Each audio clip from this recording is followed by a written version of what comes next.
Welcome to another video, guys. We're finally getting a balance patch, and we have a teaser for it, so in this video I'm gonna go through all of the nerfs and the buff we're gonna be receiving tomorrow, probably around this time again. And don't forget, I will be going live over at Twitch as soon as the patch goes live tomorrow, so I would really appreciate it if you guys drop by and check it out. I hope you enjoyed the video, and if you do, a like and subscribe would be great, but now let's get into the cards. You are not prepared!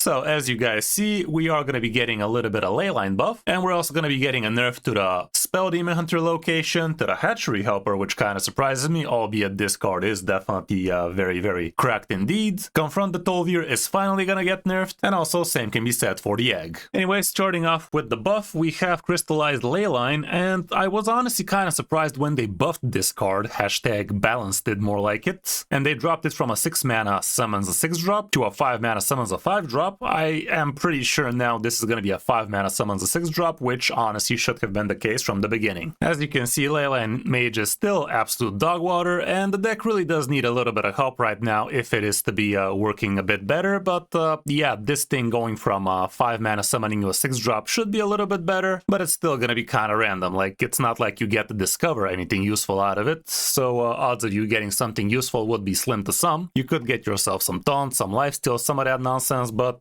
it's still gonna be a little bit too random, which I'm definitely not a huge fan of, but it is definitely a tippy toe in the right direction, but I still believe the deck needs a little bit more help than that. Like, some of the leyline cards really do need something a little bit more defensive. Like, this guy could have taunt or lifesteal, this guy could have rush, this guy could have taunt or lifesteal, like something. One of these cards needs to be doing something a little bit more defensive, but until that happens, the deck is simply just gonna be something around the line of 50-ish% win rate at best. And don't even get me started about the Arcanomicon. Like, this card is good, but obviously 6 mana do nothing that turn is simply way too slow, and most decks are just gonna go over you after that. So they could do this back to 7 mana, but you get all 3 leylines, you choose an upgrade, and you actually get to cast one of those leylines, like something. Because at this point, right now, it's just way too slow, and it's only gonna work against slower matchups, even if that. Moving down to the nerfs, however, we are starting off with the Eternal Hold, and I have been telling you guys this card needs to go up to 7 mana for the longest time now, like literally months. Like, I'm not even joking. I said this card needs to be 7 mana like 5 months ago, and they're finally touching it. I don't know if they're bringing it up to 7 mana, but they're definitely going to be slowing it down. Would be pretty silly if they drop the durability down to 2, because we all know on turn 6 or 5 you get the stabilize with this card, and on turn 7 or 8 you get the completely annihilate the opponent for the most part. So yeah, this thing going up to 7 mana should be slowing it down, and personally I still believe the deck is going to be hella strong. Like, right now this is one of the strongest decks ever, and these are the stats for it after the meta completely shifted against it. So yeah, enough said. Next up we have the Hatchery Helper, and I honestly did not expect to see this card on the nerf list today, but if we gotta be completely honest, this card is way too strong, guys. Especially if you curve into Ravenous Flock into a Hatchery Helper, the game is kinda over, and yeah, it's just giving way too much stats and effect for only 3 mana. It's a 2/3 on its own, so it's still an okay-ish statted minion for an effect like this, and what I am expecting to see here is probably reducing the health on it. Like, that definitely sounds fair, and it's gonna make Druids boards a lot easier to handle, which is definitely gonna make it a lot easier for Spell Demon Hunters to handle it, but with that also getting nerfed, hopefully that balances itself out. Bumping up Hatchery Helper to 4 mana is also not the worst idea in the world, but definitely sounds sucky, because that is gonna kinda ruin the good curve of Ravenous Flock into Hatchery Helper. So yeah, my money would be this is only gonna be giving +1/+1. It's basically gonna be a body with a Power of the Wild buff, and the taunt is just extra. Do let me know in the comments if you guys agree with this nerf,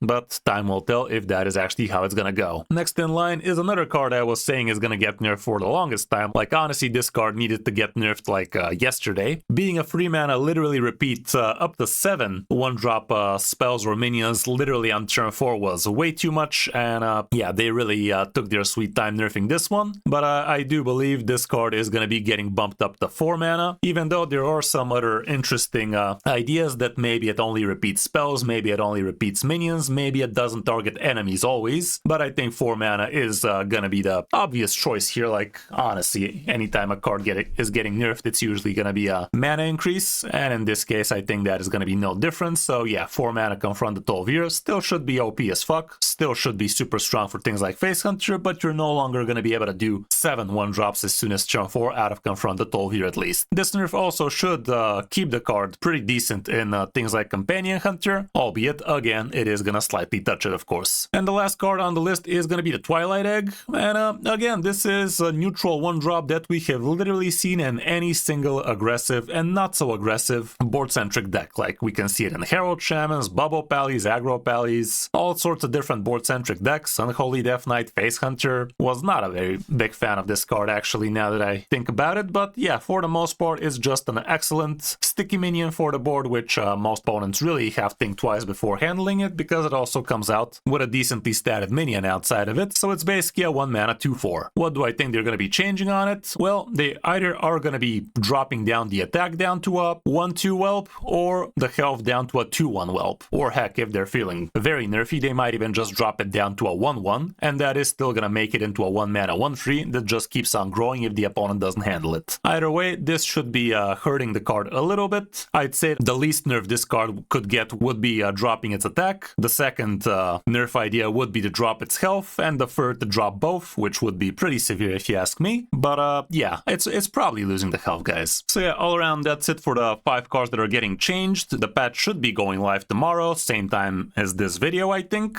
or maybe 1 hour later. And you can be sure I also will be live on Twitch, covering the new best decks after that. What do I think this is gonna do for the meta? For Leyline Mage, I don't think we're gonna see that much of an improvement. People are gonna play it again, but still with moderately 50-ish% win rate success at best. Spell Demon Hunter should be slightly more bearable now, comboed off with the 4 mana spell nerf. I think this should make it feel a little bit less OP, but still probably top tier. Same can be said for Druid, even though Druid is getting a couple of nerfs this time, because the egg is also an integral part of it. But for the most part, I do believe Aggro Druid should still remain pretty strong, albeit it was kind of going on the low lately, but maybe the Vanessa variant would be a little bit better now. As for Hunters, Face Hunter should still remain decently strong, and same can be said for Companion Hunter. I don't think bumping Tol'Vir to 4 is gonna hurt the decks all that much. It might reduce it in play rate a little bit, but for the power of the card, I think it's still gonna remain pretty much intact. Do let me know in the comments what you guys think about these changes, and if you agree with my predictions, and I would be happy to discuss it with you in the comments. Hope you enjoyed the video, and if you did, a like and subscribe would be great, and don't forget to check me out live on stream each Tuesday, Thursday, and Saturday. Thanks for watching, guys. I'm Kris05, and I'll see you in my next video or stream.